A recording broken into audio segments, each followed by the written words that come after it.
अस्सलाम वालेकुम व्यूवर्स। लाखों दरूद व सलाम मोहम्मद व आले मोहम्मद पर। सैयदा खानम बुखारी यूट्यूब चैनल पर आप सबको खुश आमदीद।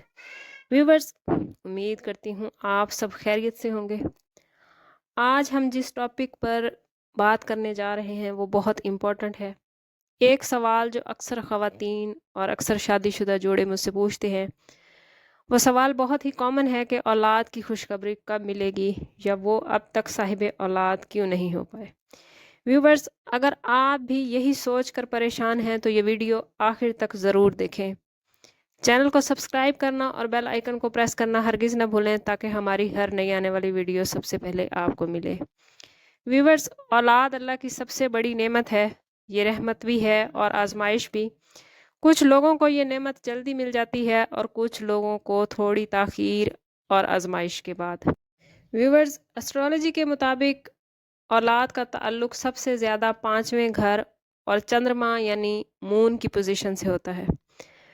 अगर आपके जायचे का 5वां घर मजबूत है और मुश्तरी यानी जुपिटर भी वहाँ अच्छी हालत में मौजूद है तो जल्द औलाद की खुशखबरी के इम्कानात मिलते हैं। इसी तरह अगर मुश्तरी यानी जुपिटर कमज़ोर हो या आपके 5वें घर में सैटर्न जैसे बिग प्लैनेट या राहु जैसे सियारे की नेगेटिविटी हो तो खुशखबरी में थोड़ी ताख़ीर आ सकती है। इसी तरह अगर वीनस और चांद अच्छी पोजीशन में हो तो औलाद की खुशखबरी जल्दी मिल जाती है।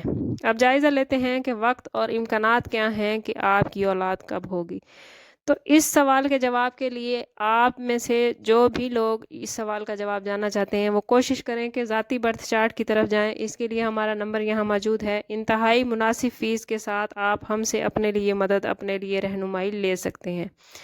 ओवरऑल अगर प्लानिटरी पोजीशन की बात करें तो 2025 और 2026 के सालों में अच्छे मामलात बन रहे हैं। मुश्तरी यानी जुपिटर इन 2 सालों में बड़ी अच्छी पोजीशन में रहेगा।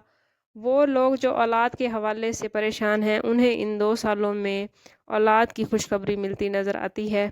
जिनके नसीब में औलाद लेट थी उनके लिए भी इन 2 सालों में उम्मीद की किरण बनती नज़र आती है। साथ साथ मैं बताती चलूँ कि सिर्फ जायचा ही नहीं बल्कि दुआ सब कुछ बदल देती है। आप लोग कोशिश करें कि हर रोज़ नमाज फ़जर के बाद अव्वल व आखिर 11 मरतबा दरूद पाक के साथ रब्बी ला तज़रनी फ़र्दन व अंता खैरुल वारिसीन पढ़ें। ये दुआ नबी ज़िक्रिया अलैहिस्सलाम की है और ये दुआ ही उनको औलाद की खुशखबरी देती है। नाज़रीन, याद रखें, अल्लाह के यहाँ देर है अंधेर नहीं। जायचा हमें रास्ता दिखाता है और दुआ मंजिल तक पहुँचाती है। अगर आप लोग ये जानना चाहते हैं कि आपके जायचे में औलाद के इम्कानात कब हैं तो अपनी तारीख़ पैदाइश अपनी मुकम्मल मालूमात के साथ व्हाट्सएप पर रब्ता करें। इंशाअल्लाह इंतहाई मुनासिब फ़ीस के साथ आपकी मुकम्मल रहनुमाई की जाएगी। अगर आपको हमारी वीडियो पसंद आए तो कमेंट्स में ज़रूर बताएं। लाइक और शेयर करना ना भूलें और अगर अब तक आपने हमारा चैनल सब्सक्राइब नहीं किया तो चैनल सब्सक्राइब करना ना भूलें। इसके साथ साथ हमें बताएं कि आप किस उन्वान पर वीडियो चाहते हैं, आप कौन से टॉपिक पर वीडियो चाहते हैं। हम इंशाल्लाह आपकी ख्वाहिश का एहतराम करते हुए जल्द ही उस टॉपिक पर वीडियो लेकर आएंगे। अल्लाह ताला आप सबको नेक, साले और सेहतमंद औलाद अता फरमाए, आमीन। समझ करते हैं इस बात के साथ कि सदका रद्द बला है और दुरूद पाक में हमारे तमाम मसाइल का हल। कोशिश करें कि वक्तन फ़वक्तन अपना सदका देते रहें और जितना हो सके हजूर सल्लल्लाहु ताला अलैहि वसल्लम की बारगाह अक़दस में दुरूद पाक का नजराना पेश करें। अल्लाह ताला आप लोगों को दुनिया और आखिरत की आसानियाँ अता फरमाए, आपकी तमाम मुश्किलात को दूर फरमाए, बे औलाद जोड़ों को औलाद से नवाजे और उन्हें नेक, सहले, फर्मा बरदार और अल्लाह के रसूल के रास्ते पर चलने वाली औलाद अता फरमाए। मिलते हैं किसी अगली वीडियो में, तब तक के लिए अल्लाह हाफिज़।